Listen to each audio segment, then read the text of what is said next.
안녕하세요. 앞으로 며칠간 더워진다고 하네요. 여름의 시작을 잘 즐기실 수 있길 바랍니다. 성경에 보면 모세의 장인은 이드로, 루엘 또는 호밥이라고 불려지는 것을 보게 되는데요.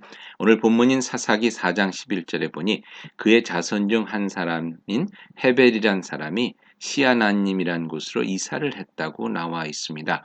이스라엘 민족이 가나안 민족의 억압을 받아서 대낮에 길에도 나오지 못하는 그런 암울한 시대의 이야기와 함께 하나님께서 연약한 여인 드보라를 사사로 세워서 철병거 900대의 위용을 자랑하는 가나안 군대를 쳐부수는 그런 드라마틱한 이야기가 전개되는 상황에 갑자기 조금은 황당하게 듣도 보지도 못한 헤벨이란 사람이 이사했다는 이야기가 나오니 조금은 의아로울 수도 있죠.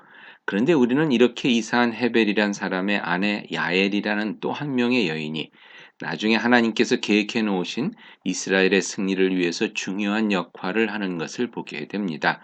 즉 헤벨의 가족은 하나님께서 전략적으로 쓰시기 위해서 그곳으로 이사를 오게 하셨다는 것이죠. 우리의 삶 속에서 때론 아무 의미 없어 보이는 사건이나 관계가 나중에 아주 중요한 역할을 하게 되는 것을 경험하곤 합니다.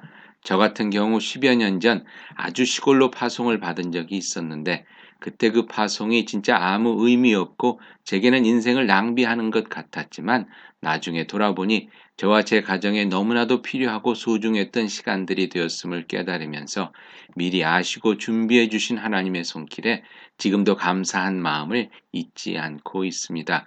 오늘도 하나님께서 여러분을 위해 미리 준비해 놓으신 것을 통해 축복해 주실 줄 믿습니다.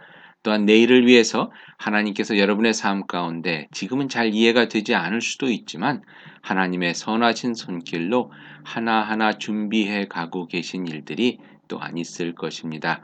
그 이끄심에 감사하고 순종하는 가운데 하나님의 때에 큰 승리를 이루는 여러분의 삶이 될 수 있기를 이 아침 축원드립니다. 기도하시겠습니다.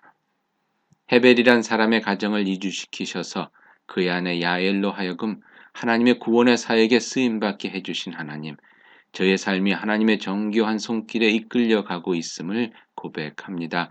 그 은혜의 손길에 순종하여 따라가는 가운데 주님의 뜻과 계획을 이뤄가는 복된 삶이 될 수 있기를 예수님의 이름으로 기도하옵나이다. 아멘.